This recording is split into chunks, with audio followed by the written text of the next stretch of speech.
everyone, Jeffrey from McSherry's Nursery. Today we're going to talk about evergreen screening, in particularly cedar or arborvitae.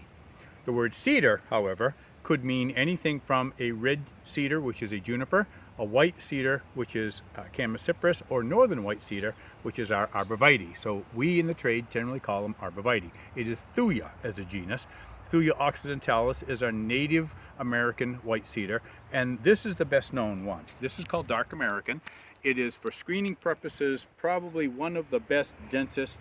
You put it about 8 feet apart, they grow in together, makes a beautiful wall.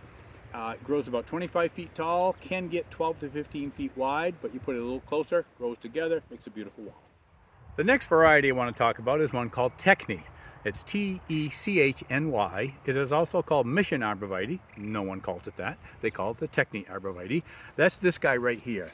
This is a short, plump, slower growing, much fatter, and actually even darker green than the dark American. So don't get me started on names, but that's what this is called. The Mission arborvitae has a dark green, almost bluish green color. And as you can see, it's shorter, squatter, fatter than dark American. If you wanted to use this as a screen, don't expect it to get as tall. It's maybe 18 to 20 feet, but it'll go wider, 12 to 15 feet wide. You can put these 10 feet apart, use less of them, and make a screen with these. The last variety I want to show you today is called emerald green. Now this is Smard, which is a Danish name. It actually is an American arborvitae shipped over to the Danes. They fiddled with it, crossed it with something, sent it back, and they made this, what is essentially a pencil. In the trade, this is called a pyramidal arborvitae shape. Our true native pyramidal form is also narrow, just not quite as darker green. This one is a shiny, shiny green, and it's like this all winter long.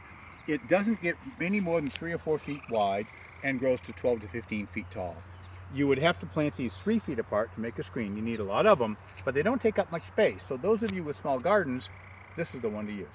So there's one issue with arborvitae, and that is that it forms a food source for white-tailed deer in the winter if they have nothing else to eat. Here's a golden arborvitae that very clearly shows what deer do. From the ground up, or from the snow level up to wherever they can reach, and it's typically 5 to 6 feet in that range, and they'll eat. It looks like a trimming has been done all the way around. Every bit of green is gone. That's a white-tailed deer. And although it doesn't kill the plant, the top is great, but the bottom you can see through, you don't have a screen anymore. So how do you protect against that? So the best way to protect your arborvitae from deer browsing in the winter is a fence. And this one happens to be a plastic fence that is available in most garden stores. You set it up in the fall, take it down in the spring, you enjoy your plants the rest of the season. So we talked about arborvitae, but it's not your only choice for evergreens. Of course, there are spruces, there are pines, there are firs, and there are other, what we call exotics, or plants not from here, not native to here, but form very nice screening. This happens to be a gold thread Chamaecyparis.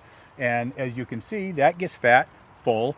In the same yard that the Sudworth arborvitae got eaten, this one did not. So some of these are resistant to deer damage and can be used instead, if that's what you wish.